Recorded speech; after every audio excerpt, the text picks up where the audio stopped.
Hey, we are live. So I see a couple people already in here starting to chat. Very, very good. Always good to see that. So, hello everyone. Heidi here from Rain Country. God is good all the time. Thought I'd get my greeting out of the way because half the time I forget it anymore because my brain just doesn't seem to want to be working right lately.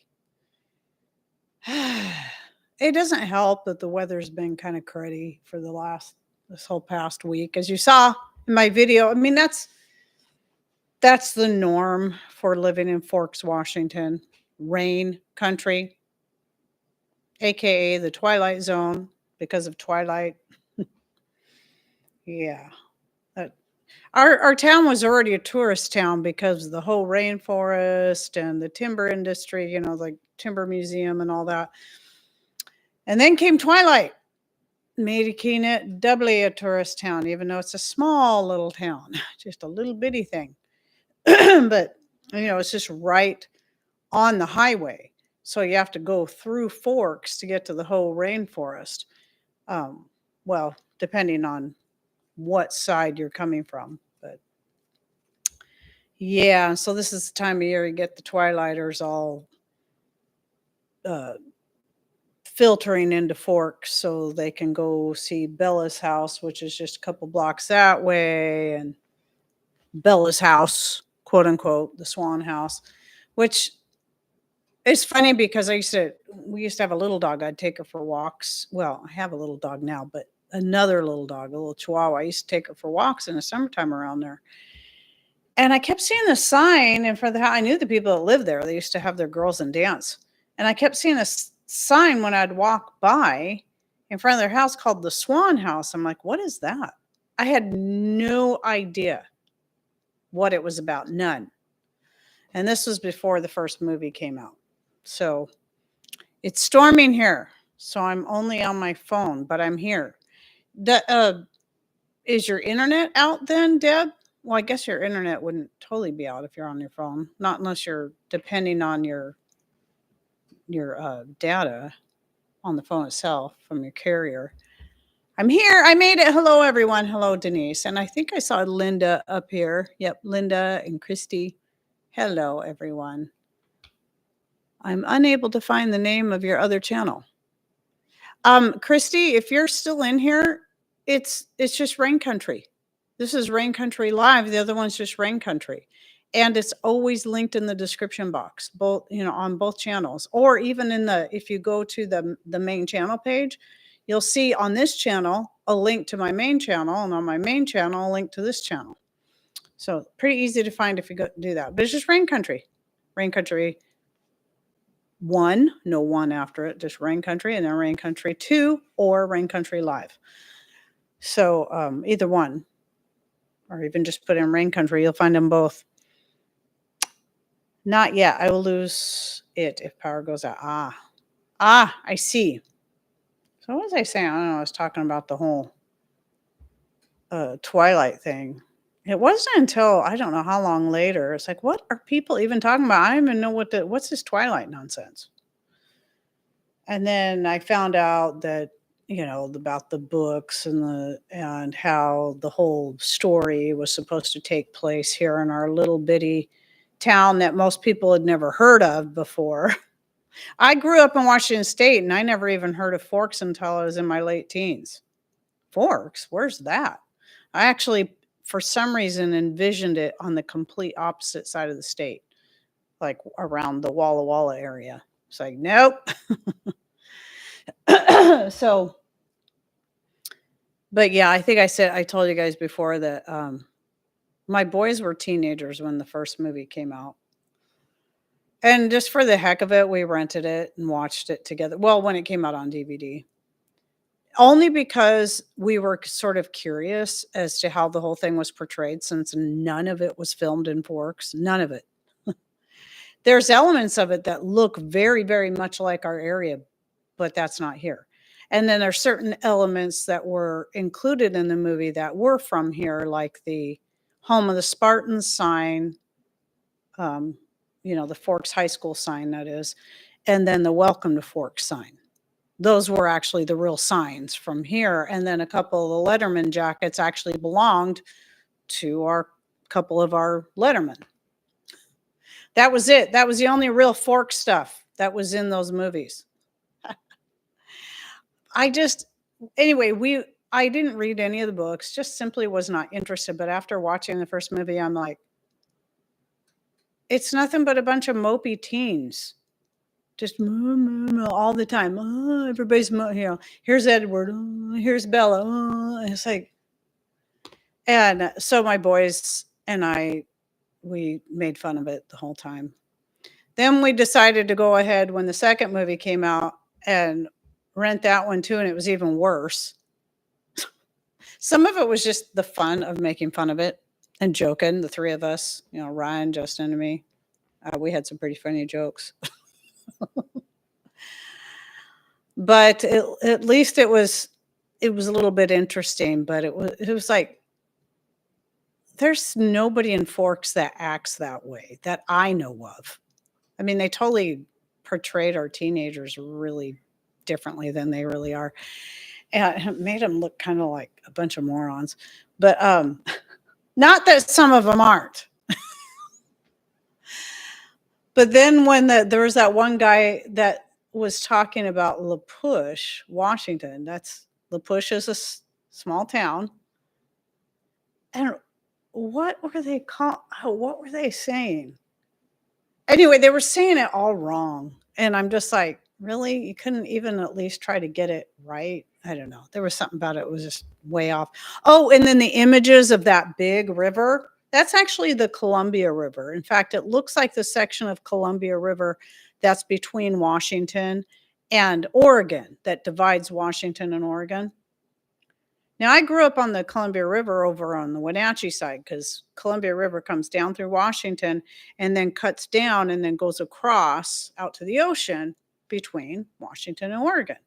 But there's no part of the peninsula that the Columbia River goes through. There's the Bogachiel River, but it's not near as big as the Columbia. So it's like, why are they showing sections of the Columbia River like it goes through Forks? I don't think so. It's not anywhere near here. You're talking about a 6-hour drive away to get to it, no matter which way you go, whether you head south towards Oregon or you head east towards Wenatchee, where I grew up. So silly. It was mostly made in New Zealand.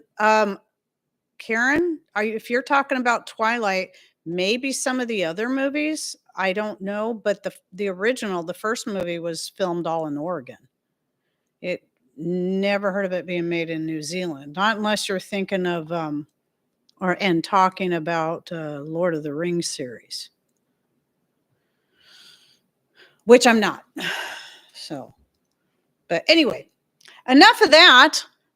It's past time to get into the topic. Good gravy. I got talking about that. So, his sweetie's here. I'm here, she says.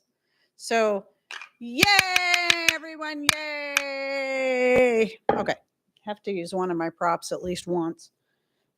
So it's kind of funny because when I planned this topic today, I wasn't even paying attention to what video was publishing on the main channel today. And I'm like, and of course that was from a live that I did about 6 weeks ago or so. And I had to watch it because I'm like, what did I even talk about in here? Because I don't even remember. And it's funny. I'm like, well, that kind of goes right along with the topic I'm talking about today. Mostly it's just kind of about just food preservation in general and some of the benefits of the different types. And while there's other older methods like salt curing and stuff, smoking, that I personally have not done, I have nothing against them. I keep saying I need to just do at least some salt curing and just try that with a little bit of meat, maybe some fish or something. Just to try it, just to see what I think. That was the salt curing for medieval times, was probably the most popular one, especially with fish. They did do drying, just hanging meats up to dry. But it was a salt curing that was, I think, the most common for fish, and it was that the salt cured fish was highly valuable. So, which is interesting. That's why I really need to try that because I always forget to even mention it since it's something I've never done. So I need to just do it. So, I mean, there are people around here that have smokers that will smoke some different meats, which we should try that at some point too. But as far as the salt curing, I've never tried salt cured meat that I know of, nor tried doing it myself. So let's start off with just basically what I want to talk about is just to hit a few points of each thing, but also talk about the benefits and why I think it's a good idea to have at least several different types of ways to excuse me, several different ways to preserve your foods for long term than just one. I mean, I don't think we should be entirely dependent on canning, certainly not entirely dependent on freezing, not on dehydrating, most certainly not on freeze drying because not everybody can even afford an expensive paperweight like that. And and then and fermenting isn't the best choice for everyone or the best way to put up all types of food. Not everybody likes fermented fish. So, um, anyway, so water bath canning. So as far as getting set up and canning itself, that's the cheapest, easiest way to get started. Because as I talked about on that video that published this morning, that I mean, if you absolutely had to, you could water bath can everything that you want to can. It's just making sure you do it for the right amount of time. Boiling the stuff for a minimum of 3 hours, no matter what size the jar is, no matter what's in it. Now, there's a few things, I always forget what it is. There's something that you need to boil for 4 hours. Now, I always forget what it is. But at any rate, it's really cheap to get started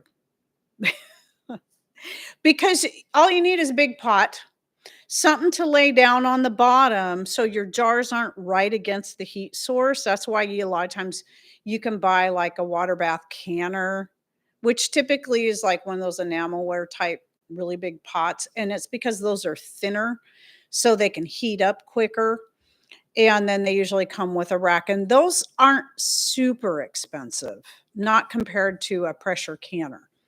But I saw a water bath canner that looked like it had never been used before, even though I already had one. It was only $5. I bought it. I just like that. I grabbed it and bought it before anyone else could because I'm like, it's always good to have a backup because that really big pot is nice for other things too. So one of them actually it stays in my bathroom. And the reason it's in there, I have it upside down. And so it's currently just used as a shelf. And that's where I put my cloth wipes and my spray that I use on them. But in the event of a power outage, I'll set that in the tub, say we used up all the hot water or we're trying to conserve the hot water in the tank. And then I'll set that in the tub, heat some water on the wood stove, put that into that big pot, and then add just enough cold water to get it where it's comfortable. And then we'll just use a big cup and we'll shower that way. So that's why I keep that in there. And then the other one gets used as my water bath canner if I need to, but you can use a pressure canner as a water bath canner. But at any rate, if you got a big pot, the first things I water bath canned, I just used the biggest pot I could find and laid a kitchen towel at the bottom and put the jars on top of that so they're not sitting directly at the bottom, because it can crack the jars if your jars are sitting right against the bottom and it gets really hot. It can happen. My thinking though too is if you're heating everything up together, the chances of that happening are really slim. And you most certainly never want to put a cold jar into hot water. So typically, I don't, a lot of the stuff I pack for canning, and whether it be uh, pressure canning or water bath canning, it's just room temperature. And I stick it in the pot I put the water in, I get the and I heat everything up together. I don't have to worry about breakage. Now, in the event that you have hot jars, let's say you're canning, like I'd mentioned, you want to can your jam for 10 minutes just to make sure you get a good seal, then the jars should be hot, or you're going to be, because you put the hot jam in the hot jars. So then I make sure the water in the pot is hot before I put those in there. You just want them to be a similar temperature. Then you don't ever have to worry about anything cracking. As we all should know, you never put a hot jar in cold water or cold jar in hot water, because then it can crack. Obviously, depending on how extreme the temperature difference is.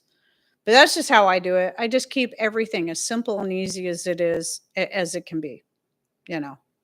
So I do a lot of raw packing meats, raw packing peaches. I don't cook all that stuff first and then put it in there. So let's see, foods that taste a little bit different from store brands put a lot of people off. It does. And I think it's because they've got it in their mind that if it doesn't taste like what I'm used to tasting at the store, there must be something wrong with it. But then once you start realizing, it's funny to me now, because I've been making my own mayonnaise because it's such an easy thing to do and it's so much healthier, and I know exactly what oil's being used in. There's no soybean, there's no canola. So anyway, I make my own mayonnaise. Been doing it for so long that in the event I'm in a situation where I've got like a store-bought mayonnaise that I used to love, even if it's a brand I used to use commonly, I'm like, this tastes gross. And I don't know if it's just that I'm used to the real natural flavor of mayonnaise, like what it should taste like, or if it's that mayonnaise has changed so much now from what it once used to be. It could be a combination of the two. So yeah, it's just like when I put flowers, I love using pansies and borage and sometimes dandelion. I'll break it up and just put the petals, calendula, whatever, into my salads, because I love the pretty colors it adds. To me, it makes it look even more tasty. It's like a work of art that you're going to eat. But I've taken salads like that to like potluck type things with family that have never seen anything like that before, and they won't touch it. It's like it totally freaks them out. It's like, man, if you only knew how wonderful it is, especially with all the different flavors in there, just makes a salad so much better. Ew. Okay. Sorry, Rebecca. I am not a fan of Miracle Whip. That just sounds disgusting. But whatever. I mean, for people who like it, there you go. You can find a DIY. I wonder how natural it is. I'm assuming it has some kind of sugar added to it. Ugh. It just gives me heebie-jeebies. I remember as a kid, I always loved mayonnaise. But then when I eat something and I'd see the white stuff on there and think it was mayonnaise, and I'd be like, ew. What is this nasty stuff? Or you go to eat a potato salad that somebody made with Miracle Whip. Ew. But that's me. Just not a Miracle Whip fan. I get it. Not everyone likes mayonnaise either. My youngest son, I don't think he likes any condiments. I know he might now. Well, Ryan liked them all, especially mustard. That was his favorite. Okay, off the topic again. So anyway, yeah, the benefits of water bath canning is it's so much easier and less expensive to get started, especially if you live in places like the UK. I've had so many people from the UK tell me that it is either near impossible to get a pressure canner, or even if you can find one, highly expensive. I mean, they're expensive enough here in the States, but even more expensive to them over there, because I don't think they even like have any over there. You have to actually order them from somewhere else, and then you're paying this high cost in shipping, especially for something like the All American canner, which is just a heavier canner. It's built like a tank, and it's an expensive canner as it is. And then yeah, very, very expensive. So this is why I think the water bath canning thing, and knowing about it and learning about it, and that it still is a very common way that a lot of people can, that we've been taught to be afraid of. without understanding, all the basics, just like those charts that I shared. And I also put the link to those again in the description box under this live. And then if I have to go to my backup live, they're in that too, which I do have the backup live ready to go. Hopefully I won't need it. Let's see. And but typically water bath canning, we're taught to only use that for high acid foods, whatever, you guys know the drill. Um, the one thing with the water bath canning is times, well, and pressure canning as well.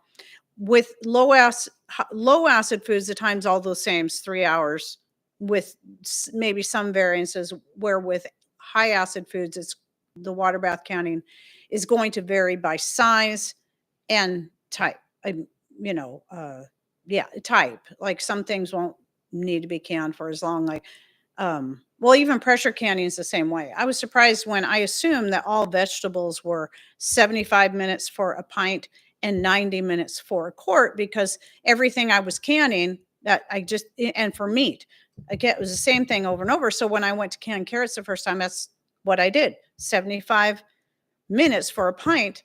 Come to find out, and I think I said something about it in a video, and a couple of people were like, why are you canning your carrots for that long? They only need 25 minutes for a pint. And I'm like, what? So I go look it up, and I'm like, I must have never even looked it up. I just made the assumption. So that's why it's a good idea to have your books. Now, it didn't hurt anything canning it longer as far as the carrots, but I wasted, uh, an hour's worth of fuel. Run it for 75 minutes when I could have just done 25 minutes, because like I've said before, I do it outside on a propane burner. And I was like, man, I could have saved some fuel. But, they were definitely done. But they weren't, surprisingly, they were not mushy. In fact, I've had some carrots that I canned at the proper time that seemed softer than the ones that I canned for too long, quote unquote. Let's see. Okay, let's talk a little bit about the benefits of pressure canning. So, one thing I do like about pressure canning is that it is definitely faster when it comes to your low acid foods. So, you're talking half the time. Yeah, because, where if you're water bath canning low acid foods, you got a minimum of 3 hours, no matter the size of the jar. But if you're pressure canning, it's going to be only an hour and a half or an hour and 15 minutes or even less when you're pressure canning. So you're not using up as much fuel and you're getting the job done faster. So yes, to me, pressure canning, I'm so glad I have that canner. Because of that, I can save a lot of time doing that. And then out of either of these canning methods, one of the other benefits is that you're saving freezer space. If your freezer, typically our freezer space is going to be the one thing is at the most minimum is freezer space. So anything that's going to help us save space in our freezer, plus not being dependent on the freezer, that's always a plus. I mean, I do freeze a lot of stuff. We have a couple of good sized chest freezers and I have a lot of stuff in them. One is nearly twice the size of the other one. The other one isn't huge, it's probably a medium sized chest freezer, and the other one's the biggest one we could find and fit in this area out here. And so one of them I store mostly our meats. The other one I store mostly meats, berries from the garden, and some my snow peas, because that's one of the vegetables I do freeze, and I like to freeze a lot of my berries. The other one I store things like grapes, blackberries, and then because I store those in bigger batches. And then, the milk that when we get into town and we get into Costco, and we'll just buy a whole bunch of the organic milk, and then we'll store it in the freezer until we need it. Hi, Dusty. So at any rate, yeah, so obviously having ways where you don't have to be dependent on the freezer in the event of power outages, especially if you don't have any backups like, solar power or some kind of gas or diesel generator. So knowing how to have that stuff put up. In fact, if you don't have any way of keeping your freezer running during an extended power outage, you're going to want to look at re- drastically reducing the amount of stuff that you store in the freezer. For us, it's not a big deal because we have several ways that we can keep our freezers running. And it's just not a big deal. Most commonly, our power outages around here are only a few hours to maybe a day. We've had some go longer, go for several days, but most commonly it's just a few hours to maybe half a day, 12 hours typically. So, and we don't always worry about it depending on the time of the year. We just throw an extra quilt. I always keep a quilt on the freezer anyway, just throw an extra quilt on it and try not to open it. But if we do need to run the generator for something because it's the middle of winter and we're not going to lose solar power, then we'll just go ahead and plug that into the generator. And if it's this time of year, it doesn't matter because the freezer is already plugged into our solar power. So, okay. So there's a couple benefits of those two. Now let's talk about dehydrating. And the benefits of that is that there's so many different ways to dehydrate, and it can be the absolute cheapest way to get started in food preservation because you don't have to have any fancy equipment. If you live in especially if you live in a place that isn't high in humidity, you can do like people have done for centuries and simply hang stuff to dry. Some people will put like herbs in paper bags because they'll dry really well in there. And then the paper bag will also prevent it from collecting dust, bugs, and too much sunlight if you're hanging it outside. Um, see, what was I going to say? I think I linked to the video that I did several years ago. I really need to redo that video and kind of update it, but where I talked about various different ways of dehydrating. So there's so many different kinds of ways to go about it. You can use your oven. You don't have to invest in dehydrators, which to me, I love having my dehydrators, but I also have my racks that Patrick built out of old bed rails. And then we bought some the mesh stuff, stainless steel to fit in there because he made them to fit those. And they were the kind that you buy to go to a smoker and do a lot of dehydrating on there through the winter and late fall to through spring. I do a lot of dehydrating on there. And so it sits next to my wood stove. Sometimes if I have something that needs to dehydrate faster, stuff like meat, I'll put it on top of the wood stove. Stuff where I'm not worried about it burning because it's more delicate.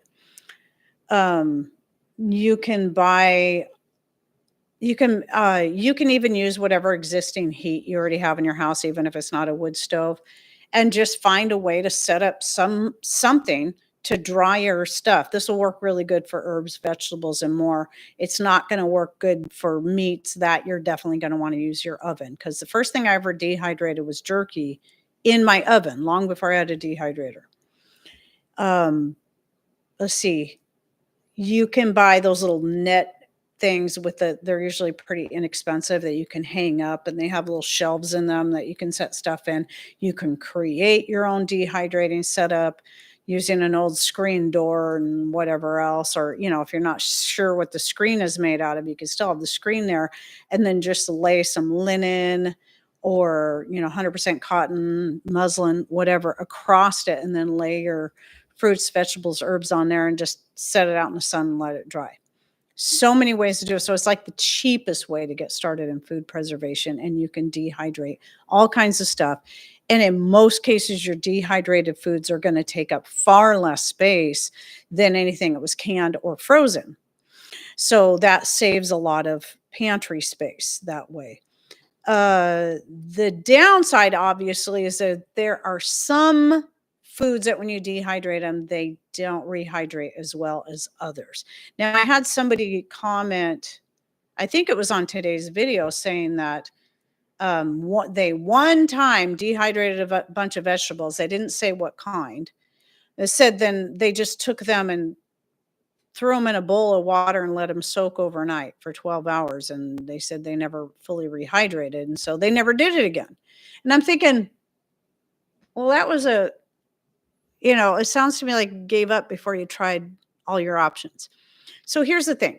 when it comes to canning, dehydrating, whatever, you should always, and I know I preach this one a lot, always start with something small. Don't make the mistake that I've done myself and do up a whole bunch of something just to find out you really don't like it. You don't like the way it doesn't rehydrate super well. You don't like the taste of it once it's done. Or if you've canned it, maybe it's too mushy. Maybe you just don't like it, period. You'd prefer to have it this way or that way.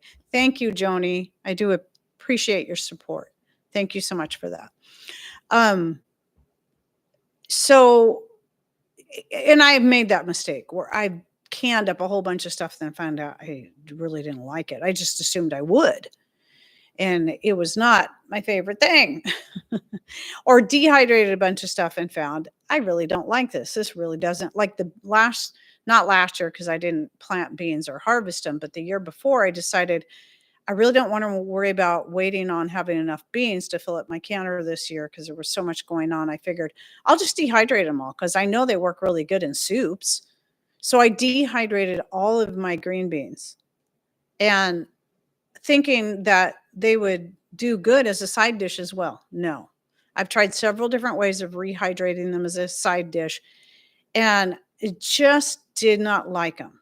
I far better prefer them canned, except when I'm using them in soups.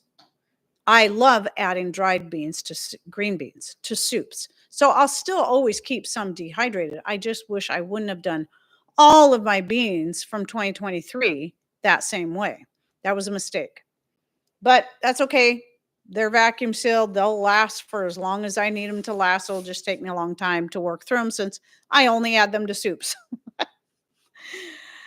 Okay, so let me look at, so I covered the benefits of that. So yeah, just try, don't give up just because one thing you did didn't turn out well. Maybe you didn't use the proper method of rehydrating. Like most things, especially vegetables, they need to be not just soaked in room temperature water, they need to be cooked in hot water for a few minutes for them, and some things longer than a few minutes for them to get to where they're not chewy.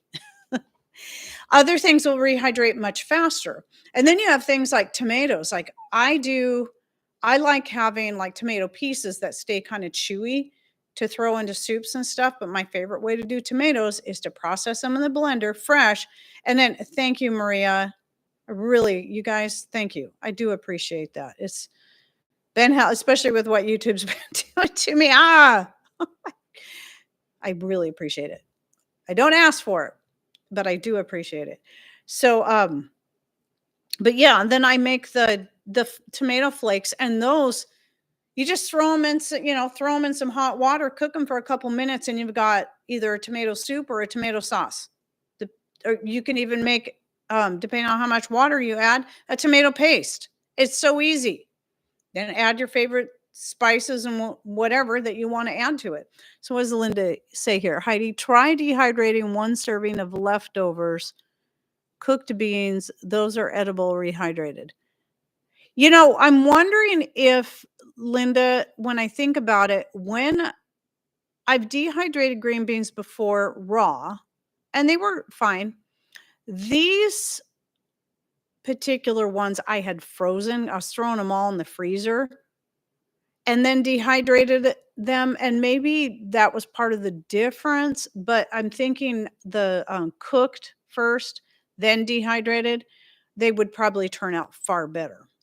And so maybe this person that was talking about their experiment or what they did with all these vegetables, maybe they didn't blanch them first. And maybe with the green beans, that's what I should do next time. But I still like having my canned green beans. So there are certain things I do like having some in a canned form because it's so fast and easy. You just open it up, heat it. If you have to, you can eat it straight from the jar. I was loving Deb's story that she shared on my video on the other channel today, where she was talking about walking in and finding her kids and all the neighbor kids all with a quart jar of stew that she had just put up and a spoon and eating it straight from the jar. I mean, it wasn't even heated up. They just liked it so much like that.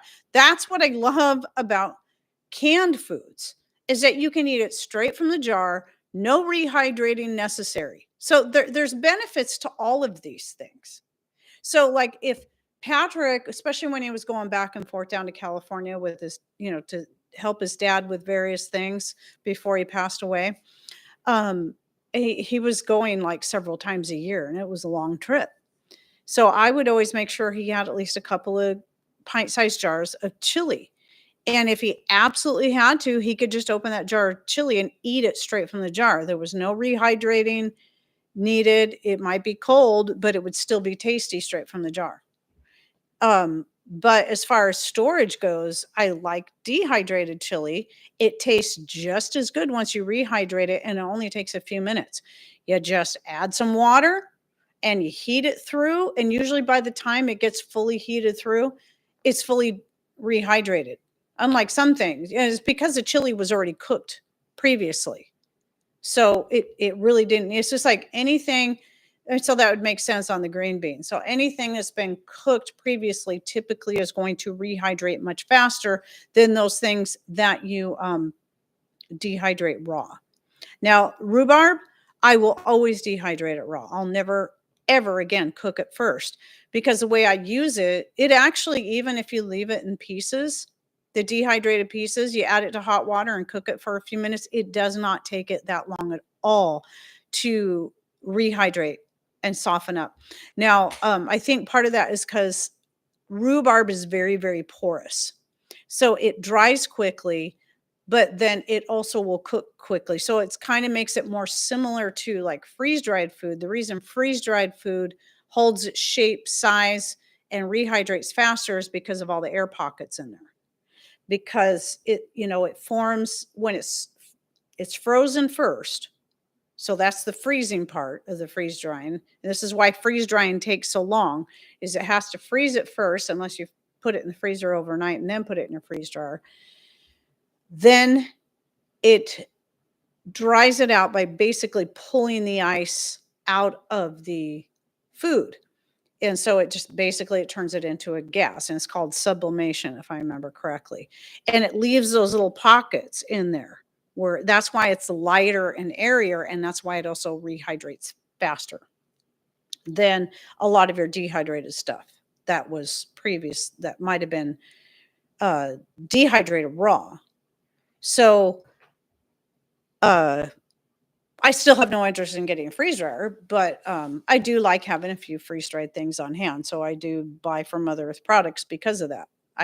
But a lot of it is stuff that I could live without if I had to. It's more like I consider them luxury items. So freeze dried pineapple, freeze dried mango. I do even have, even though we have raspberries, I'm going to dehydrate some raspberries this year and see how well they porter, see how well they powder up, because berries have less sugar in them than a lot of other fruits. Any fruit that has a lower amount of sugar, dehydrated, will powder up well. But things like pineapple and mango are very high in sugar. And so when you dehydrate them, they'll stay chewy, which can be really tasty. I love dehydrated pineapple just as much as freeze dried. But if I want to powder it to use it as flavoring, then the dehydrated in those higher sugar items isn't going to work as well as freeze dried. So that's why I will get the organic pineapple, organic mango, even organic sour cherries, and other such freeze dried goods from Mother Earth products, just to have on hand again as luxury items. But this year, I'll probably never buy berries again once I do my experiment with the raspberries and see how well they powder up. I think they're going to powder up good. I just don't know why I've never thought to try it. But then again, I haven't had our own raspberries grown in a few years, because a few years ago, we lost all our raspberry plants. They all like, really? But now we have this beautiful, wonderful raspberry patch, and we're going to expand on it. So I think we're going to get a lot of raspberries this year. I'm so excited. Um, I think I did try it with blackberries. I did dehydrate some, and then that I could crush them with my fingers. So that's a good sign that you can powder the blackberries up. So I don't know why it wouldn't work with raspberries. It should. Strawberries, I think, probably have a higher amount of sugar, but I might try that with strawberries too. I'm going to have a bumper crop of raspberries. Yay. That's probably, I wouldn't say raspberries are my favorite fruit to eat straight from the plant, but they're our favorite fruit to use for pretty much everything else. making raspberry rolls, raspberry turnovers, raspberry cream pie, uh, raspberry jam, raspberry syrup, just raspberry, yummy. So ever since I can remember, did I say raspberry pie? When I was a little girl, raspberry pie was my very favorite. Another really good one is raspberry and cherry mixed together. That's pretty good. I made a couple of those when I was a teenager, and I was like, this is really good. So let's see.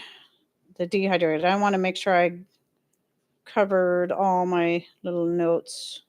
Just some basic, just touching on a few things. And then freezing. The benefits of freezing is it's easy.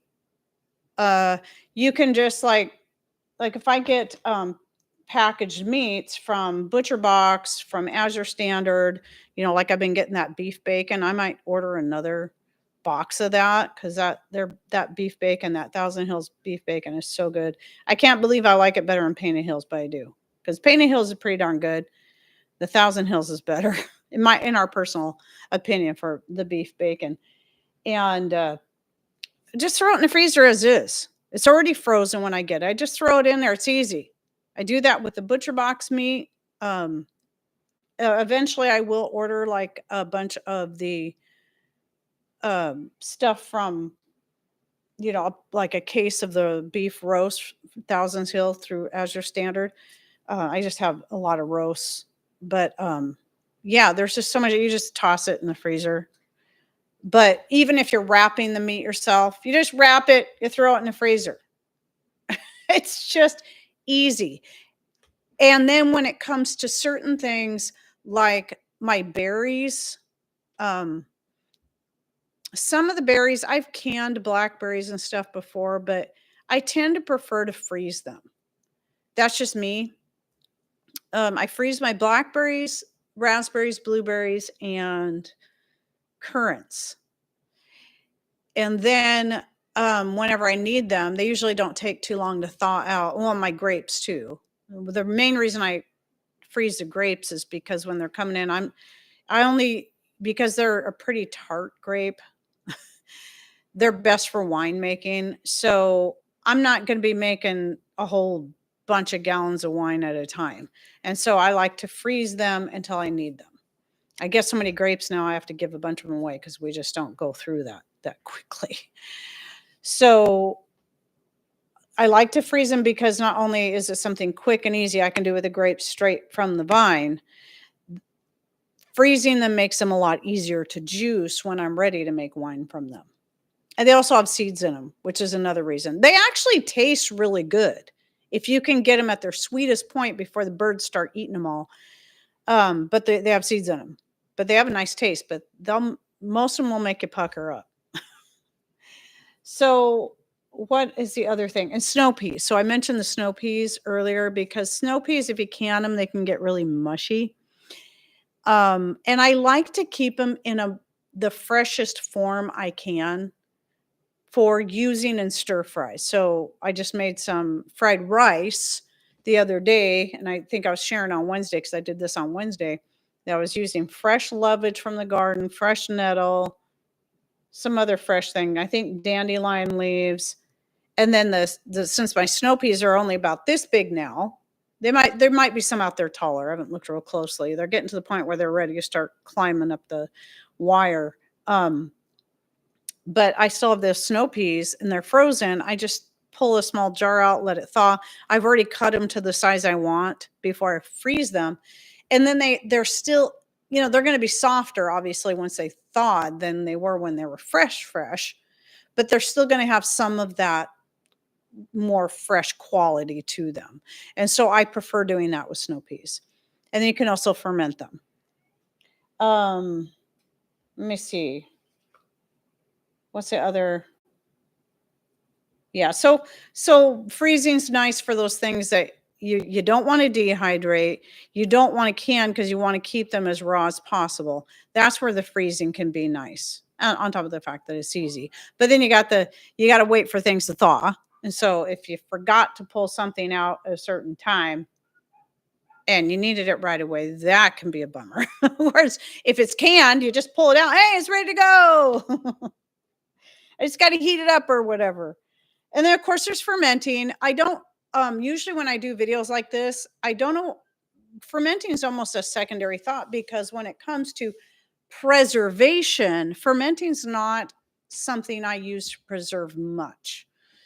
I only do that every now and then with onions and garlic, but even then, not that often. Garlic, typically I prefer to freeze it.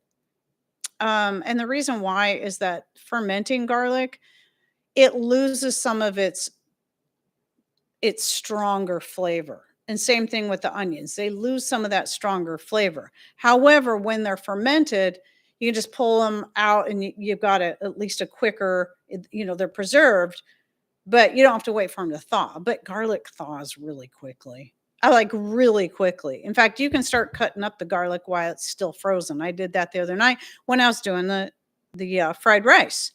I took a little packet of, because I get it from Azure Standard, the frozen garlic, and they'll have it in little packets inside a bag, and those little packets are usually just the right size amount of garlic for whatever I'm using it in, and I just start chopping it up right away. It's easy to cut through frozen garlic, so I prefer it frozen. But you can ferment garlic, onions for use in dishes like that, and just take out what you need. But and then some people like to use fermenting for everything. That of course was also another popular method of preserving foods during the medieval times because it didn't require much. You didn't have to have refrigeration. Still a lot of times relying on some kind of cold storage, just like you would with your root veggies. So some kind of root cellar or something like that, where you can keep stuff at a cooler temperature, not necessarily refrigerator cold, but cold enough that these things can last for months. Like, potatoes, pumpkins, carrots, apples. Well, some of it depends on the type of apple. There's some apples that there's an apple that grows around here called a transparent. Some of you might have heard of it. I don't think I've ever eaten one, but apparently they're not very good right off the tree, but they spoil quickly. But the reason some people like them is I guess they make really good applesauce. I don't know. I think my apples make pretty good applesauce, but maybe I'm just partial. But I've never tried the transparents for applesauce. But anyway, from what I understand, those can spoil really quickly.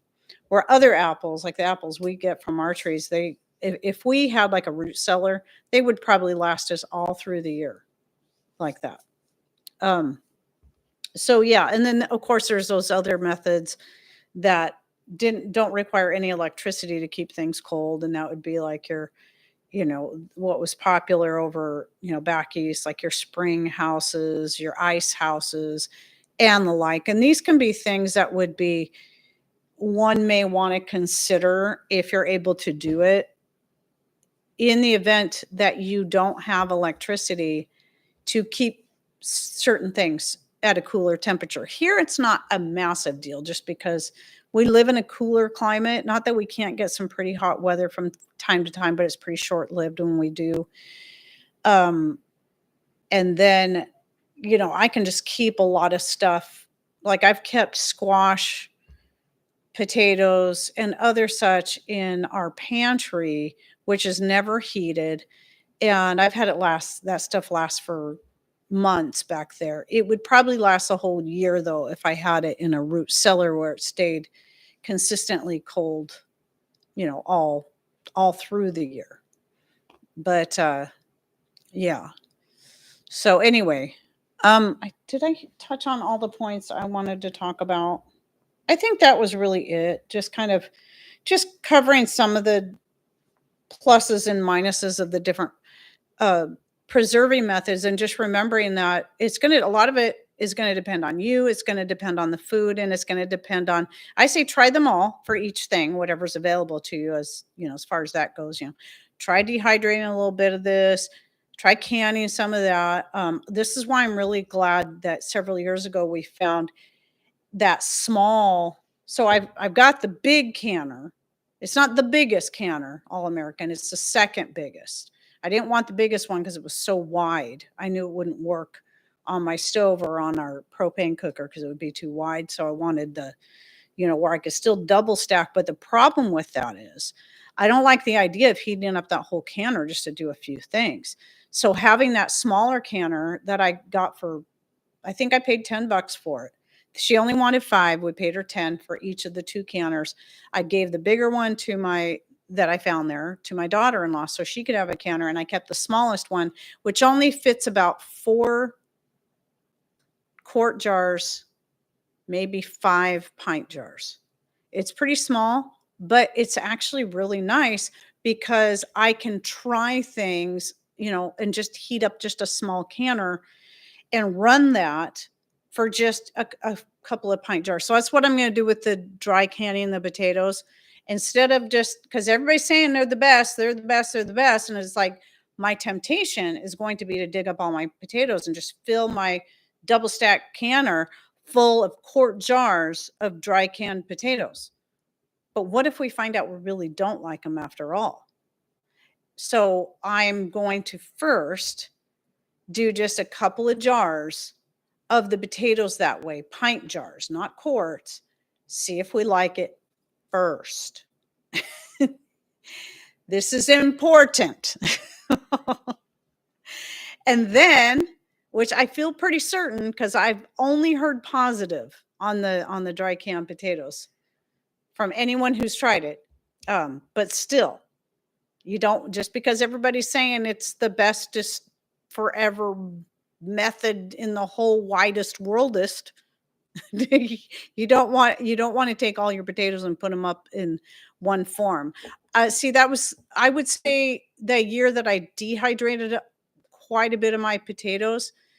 I'm sort of I'm regretting a lot of that. While at first it seemed like this is great, I love these, they cook up well.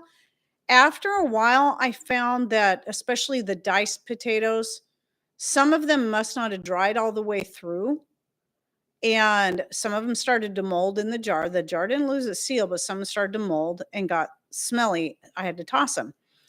And even the sliced ones that still seem good, their color, just after, it's been a couple years, their color isn't so great. And so I'm a little bummed that I did that many like that. I could see having a few of the slices. And then if I do dehydrate any more potatoes, I'm going to definitely cut them a lot smaller and not in the chunks that I had them in. But I'm not going to do them all that way. Maybe just a few. I mean, the little diced up potatoes are nice for throwing into soups, but and the slices were nice for making like a moussaka and stuff. And I did do that. I did make a couple of batches of moussaka using the sliced dehydrated potatoes, and it was great. But yeah, the diced ones definitely won't do that again. And other than, well, unless I cut them a quarter the size I had them to make sure that they dry well. So I see, I like dried canned the very bestest. That's just me though.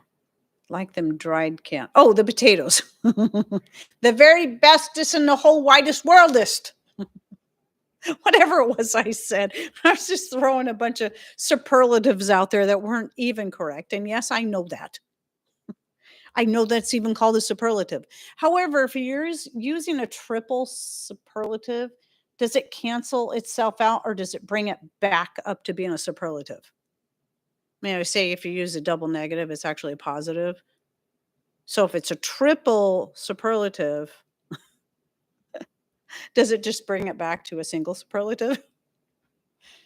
To just being the best? Not the bestest in the whole widest worldest? Oh, I'm a goofball. That's okay. I have to have this. This is how you guys, I love you guys so much.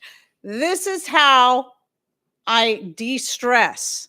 I get to sit here, I get to talk to you guys, I get to teach you a few things, and I get to joke around with you. And I can de-stress at the same time because I make myself laugh. I just kill me sometimes. But you guys make me laugh too. And it's definitely a de-stressor. I tell you, sometimes I just when I think things are I'm not gonna be so stressed, something happens and I find myself just Immediately my shoulders start to tighten, my back start. I realize that's probably the main source of my back pain is stress. Because after you guys prayed for me the other day, I swear the next couple of days my back was feeling great. And then all of a sudden I got really upset about something and pain in my upper back. I felt things start to tighten. This is where, though, I tell you the valerian leaf has been amazing. It's like, okay, remember, you've got valerian leaf growing fresh. Go out there and pick a leaf or two and eat it. And I tell you, big change. Just, uh, and even if I absolutely have to, just a little glass of wine. All I need is a tiny bit. And then that will also help the muscles relax. I'm not talking about, getting sloshed. I'm talking about just enough to, but yeah. And then, yeah, it's just, the stress thing can really be harmful. And I'm actually worried about how much stress that I've been under lately and the toll it's taking on me. I know that's why I've been having all these other health issues. Though I will say this again. So I did that long stretch of fasting 2 full days a week plus on the days in between doing the intermittent fasting, and my gut problems are gone. I have since had a couple of bowls of popcorn, no issues. Remember I was saying popcorn was the only thing it seemed like I was still a little sensitive to? Went ahead and said, "Okay, I'm gonna try popcorn again." No problems. So, it was either the next night or a couple nights later, I made more popcorn. Again, no problems. Yay! So, my gut issues at least are healed thanks to the fasting. I just gotta find a way. If I could just stop being a mom and a grandma, I wouldn't have anything to stress. Well, yeah, I would. I'd always find something to stress out about. I stress out about my channel, stress out about the fact that YouTube just keeps stomping me down even more. It's like today's video and the video from yesterday, knowing, okay, after 8 years of doing this, I know the kind of videos that typically should do better, and I know the time of the year they should be doing better. This is May. This is a banner month. There should be. And the video that came out today and yesterday should have been like in first place. They were in like ninth place, both of them, for the past 10 videos. That's pretty sad. Well, last I looked, today's video worked its way up to 8th place, but that's really sad. What that tells me is that YouTube is hiding my content even more from the people that prefer that kind of content. So only a few of my followers are seeing it. So that's kind of sad. Either that or everybody's like, we've already heard everything she has to say about this. Let's move on. We make it often and it's fantastic. What's that? Oh, the cheese? Are you talking about goat cheese? Oh, the Velveeta? It's got to, making goat milk Velveeta. It's got to be better than the so-called Velveeta or Velveeta cheese, which isn't cheese at all. It's melted rubber or something. But something made from scratch, I'm sure, has got to be tasty. If I don't have anything to stress over, that stresses me because I'm sure I'm missing something. Oh, Gail, that was great. That was great. I get that. I really do. It's like go to bed at night. Even those nights, like, okay, I think everything's calm for the moment. Is it though? Is it really? What's going on that I'm forgetting? So I know, okay, honestly, I do know a lot of my stress that I've been under is self-inflicted. And I need to stop it. I wish it was that easy. Like I said, if I wasn't a mom and a wife and a grandparent, maybe I'd have at least less things to stress about. But no, then I'd probably have more in other ways. Like, when am I going to ever have grandbabies? Some of you were watching my channel back in the early days. I'm like, if I ever have grandbabies, and now I got 3, and some days when I have all 3 of them together, oh man, this last Tuesday, had all 3 of them. Oh my goodness, they were so naughty. They were so naughty. Here's an example. So Jace was throwing, have like they're like Legos. They're not actually Lego brand, but they're like the Lego blocks where they're the bigger ones. And Jace decided he wanted to start throwing them around the living room. I said, Jace, stop throwing the blocks. Jace, stop throwing the blocks. I said it too many times. I know better. So finally, I'm like, okay, Grandma's going to have to give you a spanking. He knows what that means. Continue throwing the blocks. I had to get up and, spank his little hand. And then he starts screaming. So I had to bring him in here and put him on timeout. I go back in the living room and Rowan's like, starts throwing a block. And I said, you're going to get a spanking too. That's all I said. And she goes, ah! She comes walking in here to put herself on timeout. Oh, it's hilarious looking back at it now, but at the time I'm like, oh boy, I tell you. But you know what? Like I said the other day, I wouldn't give all that stress and craziness up for all the money in the world. Love them guys. Love them little guys. So Friday, we're going to have them all here, the three of them, for a mini birthday party for Jace. Today's actually his third birthday today. So he had a birthday party the other day, but his cousins didn't get to be a part. So we're going to do a little mini one here for them here. And just something small and calm. So I say. But then again, even though there's only going to be 3 kids, I know how these 3 can be together. It might not be all that calm. Some days it really is, though. So Rowan was also that same day out trying to help Papa, with his rivet gun, and he spilled some of his rivets on the ground. So she was picking them up and putting him back in his rivet thing. Oh, what a big helper. Then she grabs a big handful out and then drops it on the ground. So she ended up with more on the ground, and they're just little and they were all over. Like,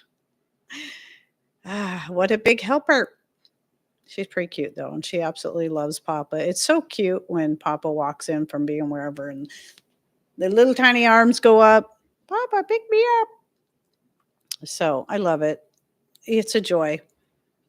So made a gallon of goat milk last week, half gone already. Oh, goat milk yogurt. I'm like, wait a minute, you made the goat milk? I missed the yogurt part. Very cool. I'm nervous to try that and don't have the space. Kefir makes so much for me. Yeah, I would say I prefer yogurt over kefir, milk kefir. I did milk kefir for quite a while. I will say the thing I liked about it was having it handy for a buttermilk replacement, a sour cream replacement. It works great in making ranch dressing. Anything that you'd use like a sour cream or buttermilk in or yogurt in, it's great for that. But I don't like the flavor as much as yogurt. It's funny how different cultures can have different flavors. Oh, I've also made a cheese with the kefir. But then I decided after a while, I was like, okay, I'm kind of burnt out on the kefir. So I took my milk kefir grains and stuck them in the freezer and forgot about them. So I don't know if they could be brought back to life because they've been in there for years. I did do videos on it though, and the many uses of milk kefir. And I did water kefir for a while. Wait, what? I think I'm still here. I didn't see any warning. Okay, I better type something. And while I'm typing, oh, guess it was just me. Let's see. Well, let me ask. Let's see. Can you all hear and see me? Can you all hear? Oh, Rebecca says she sees me. I'm gonna go ahead and type it just in case. So, okay. Oh no. Okay. Linda says I see you. Okay, and you can hear me too, right? Deb, it's this time it's you. Usually it's Tammy Hill. Where is Tammy Hill today? I haven't seen her in here. Huh. She's being a slacker again today. Usually it's Tammy that's having the connection issues. But I do know that Deb was having issues with they had a storm coming in. Let's see. Guess it was me. So I'm not sure if she can still hear me and see me. Not sure. Let's see. Deb, can you are you still I can't even type. Are you still there?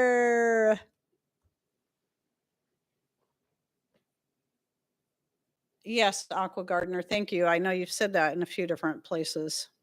Um, you can also, if you've got herbs in your garden, like uh, plantain, or if you have cat mint or catnip, you can simply rub it on your skin and keep the okay.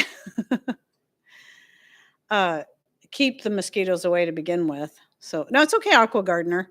I just noticed that you said it last week, and I noticed you said another thing, and maybe that's just one of those things. It's like, hey, I'm so excited because I found this works. I get it.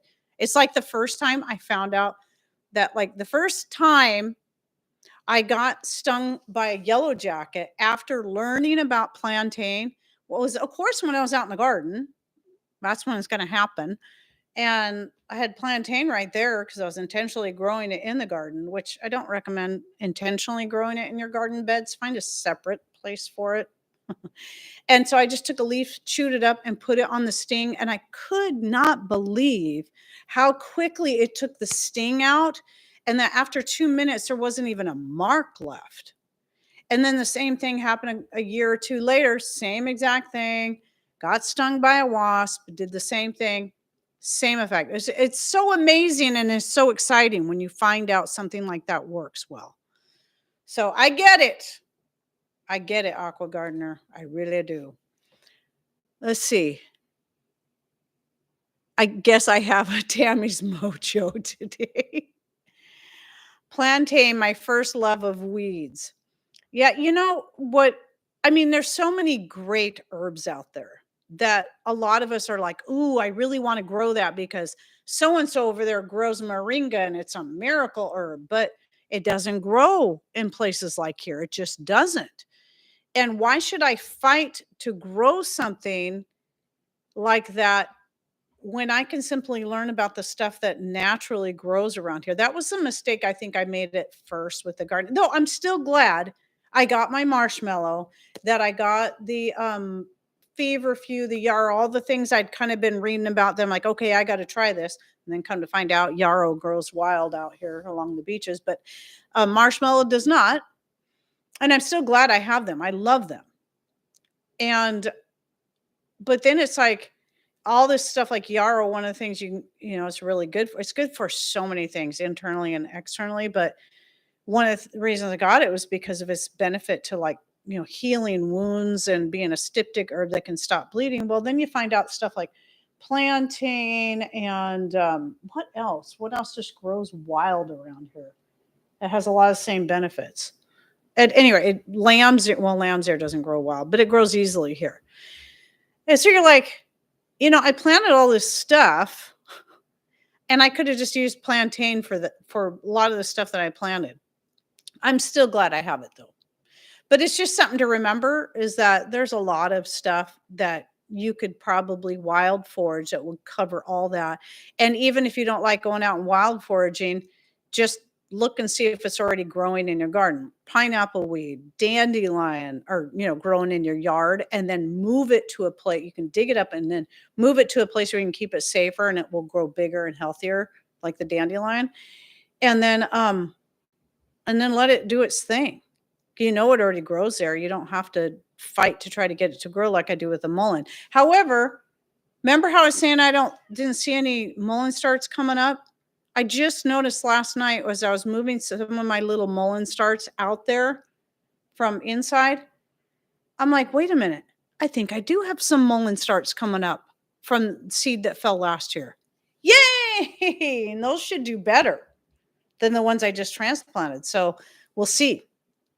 So maybe I can, as long as I can always have every year have some new mullein plants, then every year I should be able to gather seed. So since it's biennial, it's only going to last for 2 years. So I want to be able to, gather the leaves in the first year, seeds in the second year, and then by the time it dies, then I'll have new plants, Yeah, that's the way to do it. So kale At least I know the Russian red kale. I don't know. I know there's different varieties of kale, but I love Russian red kale. But it's biennial as well. So it'll grow really well the first year. That's when you harvest it for its greens. The second year it will go to seeds. Not that you can't get greens from it, but it goes to seed so quickly that the leaves will remain small, so you don't get as much leaves out of the second year kale. And then the next year it dies and it doesn't come back. So anyway, and I haven't had any Russian red kale grown in my garden in a couple years, so I made sure I got some planted this year. I got it started, and then I planted it in areas where it won't get tilled next year, so that it'll come back next year and then produce seed, so plant some more kale, and then now I'll have that cycle going. So your mullein didn't come back? Yeah. So again, it's only all this time I've been saying it's perennial because I thought it was, and it's only biennial. And so I learned that this year, but hey, always learn something new. But I was really excited last night to see some little starts coming up from the pots that I had my mullein growing in on the deck. So yes, that's what I want to see. And so those should be even more acclimated and do even better because now they're going to be acclimated to my specific area rather than my friend who lives 15 miles out of town. Because even that 15-minute drive, that can be a big difference in climate. So something can grow better for her out there, but grow better than for me, and vice versa. Like she's having a hard time getting the nettle to grow that I gave her, but it grows beautifully for me. But she did find some wild nettle growing on her property too. So that's what she needs to depend on better. My husband laughed at a freeze dryer being an expensive paperweight. Yep. Haha, from really, yeah. It depends on who you are. Again, I'm not hating on people who have freeze dryers and love them. If you bought a freeze dryer and you love your freeze dryer and you use it all the time, and you can even use it to help it pay for itself by selling some of the product you make from it, great. I'm all for that. I think that's a great use of your time. But where I get, I know most of you here today already know the story, but I just get frustrated when people talk about freeze drying as if it is the only way to put up food. And you have to look at who's saying it. Anybody who tells you that freeze drying is the best, it preserves the most nutrients, blah, blah, blah, blah, blah, are using a lot of hyperbole. And maybe they believe that because that's what they were told. But all of that is to sell a product, whether it be a YouTube channel that's getting a commission from the sales by you going through their links, just like I do with the superb lids. And I'm being totally upfront about that. I get a 10% commission, but I do genuinely love the superb lids. I think them and the Tatler lids are the two best kind of lids you can buy. But the Tattlers aren't good for vacuum sealing, where the superb lids are. But you get a 20% discount. But anyway, if you have a lid you like better, fine. But I'm not going to tell you superb lids are the only thing you should ever can with simply because I'm an affiliate and I can earn a commission. Well, I can imagine the commission somebody earns off of selling a freeze dryer, considering the cost of a freeze dryer is probably quite a bit. Not just a few dollars here and there. So you got to remember that. So whether it be a company that's selling freeze-dried foods, a company that's selling a freeze dryer, or a YouTube channel that's telling you that the freeze dryer is the best thing ever, you got to remember all of these different people have money to make off of selling these products. And so you got to weigh out all the pluses and minuses. It doesn't mean a freeze dryer is not a good choice for you. It means you need to not just go by what this company and whatever saying. You need to actually do the research, listen to other people. Like I've so many people that have told me that they bought a freeze dryer and wish they never would have invested that money. It ended up, and one lady literally said, it's nothing more than a very expensive paperweight because it kept breaking down and breaking down and breaking down. And the company kept charging her money to send it back. And it would be in the shop for weeks and weeks. And she'd get it back and it wouldn't last very long. It would break down again. She finally gave up. So, these are the stories people need to weigh out before they make an investment like that. So that's why, especially because a freeze dryer is such a big expense, that's why I bring that one up a lot. So, I've said the same thing with the green stock. Now, while I like my green stock, I'm not happy with the company for randomly deleting my affiliate account without saying anything to me, and I don't know why they did. I like my green stock. I wouldn't say I absolutely love it, but it is kind of cool. It is a more vertical way to plant. I only have one and decided I'm not going to get another one. I decided that before they deleted my account, by the way, before I found out that they deleted my account. But I have other ways that I can make the most of my space that I kind of like better. That's just me.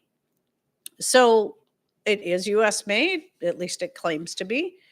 And it does have its benefits, but at the same time, it's not the best thing for everyone. So, yeah. And so I'm going to be honest with you about that.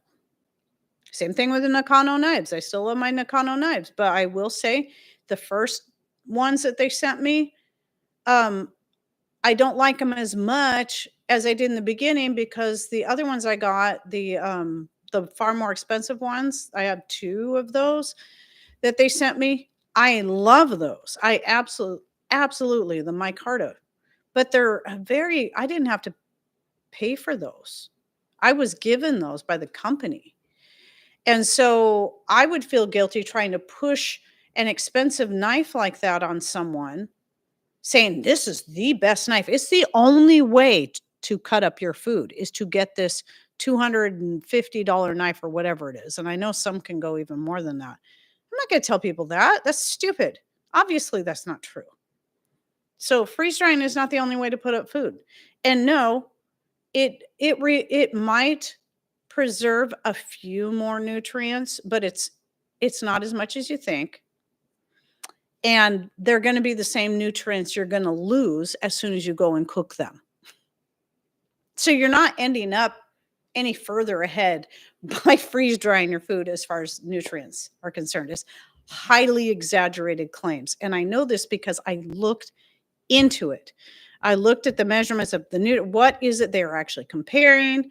It's only like basically vitamin A and C, which you lose that when you cook it anyway, or you lose a good portion of that when you're cooking it anyway. So if it's a freeze-dried food that you're going to cook, like you're going to put it in stew or whatever, you're going to lose it anyway. And it's going to be just as nutritious as your canned foods or your dehydrated foods. And what surprised me, and I know I shared this with you guys before, but in case anyone's hearing this and hadn't heard it before, more recently I took some time to read some more about the comparisons, like with canning and stuff. And what I found was that canning, and I remember this as a kid, actually reading this as a kid, that canning your food straight from the garden preserves more nutrients than taking that fresh item, putting it in your fridge and forgetting about it for a few days. If you preserve it straight from the garden, you're going to save far more nutrients than eating it fresh, but maybe it was picked a few days ago. And what was it? It sounds like, yes, it preserves more nutrients than freezing. I couldn't believe that. I'm like, wait, what? That surprised me. But not so much now. Make your own alcohol-free flavored extracts. Yeah, I have a couple of different extract ones. The alcohol-free one was one I did because my original one, people were saying, is there a way I can do this without alcohol? Yes, there is. There is. You can use honey and water. You can use glycerin and water. I recommend. Well, honey has this kind of distinct flavor. The nice thing about glycerin is that it's sweet, but it's virtually flavorless. You get the sweetness, but you know how honey has its own unique flavor to any other kind of sugar. So, but honey and glycerin are natural preservatives, but they both will need to be kind of watered down a little bit to extract the flavor better. So that's why I use about 3 parts of the honey or the glycerin to 1 part water. That's if you want to make it completely alcohol free. I usually like doing a 50-50 blend of wine and honey for most of my extracts, no matter what kind they are. Well, I say 50-50. It depends on what the extract is. Like a pain extract, I might do. Is it 3 parts wine to 1 part honey that I do? Oh, gosh, I don't even know. I don't even know. And of course, if it's vanilla extract, it's mostly the spice rum. It's my favorite. I still like to mix a little honey in there just to kind of cut some of the alcohol content and add some sweetness to it. And both are preservatives, so works great. Yeah, I mean, right now I'm just rambling. It's already been an hour and 20 minutes, and I can't believe I've already been on here this long. It's crazy to me because I can spend an hour and 20 minutes doing something else and it feels like it's forever, like editing videos. But when I'm sitting here like this, it just seems like the time flies by because I enjoy spending the time with you guys so much. I'm just double checking my list to make sure there was anything I forgot, but I'm pretty sure I covered all my basic points. And hopefully I can come up with 2 topics for this next Sunday. But I did, by the way, finish. I couldn't believe, I thought it was 4 hours worth of video content of Patrick removing the track from the excavator and then putting the new tracks on, because he took off both, actually decided to replace both of them because and then just save the one good one as a backup. Oh, and he's talking about taking the broken one and using it to make a sandbox. I'm like, well, there's a good idea. You just keep it right out there at the property and just fill it up with sand for the kids. So I'm thinking that would be great to have for the family gathering out there this summer. But yeah, so I did get that done. I thought it was going to take me forever, but I finished it yesterday morning and I could not believe it. But we're talking 4 hours of video whittled down to about 20 to 22 minutes, somewhere in there. I can't remember the exact time. 4 hours. But I did it. It's a lot of work doing his videos like that. But it's a lot of speeding up and a lot of hacking out stuff. Hack, and leaving in enough that people know, okay, what he did here, what he's doing here, so they can understand. Or at least I hope. I hope people understand what's happening. Okay, anyway, I should get going. I should let you guys go. Not you, that you can't leave whenever you want to, because y'all have busy lives. I know that. This is why I so very much appreciate you guys taking the time to come in here and hang out with me, because I know you're all busy too. And no one, I hope I never sound like I think I'm busier than all of you, because I highly, highly doubt that. But yes, we all have busy lives. We're busy at different times of the day and stuff too. So I know that you guys are taking some time out of your day to be here with me and to support me. And I appreciate it so, so very much. So anyway, I hope you guys have a great rest of your day and a great rest of your week. Thanks for coming in. Take care and God bless. Bye.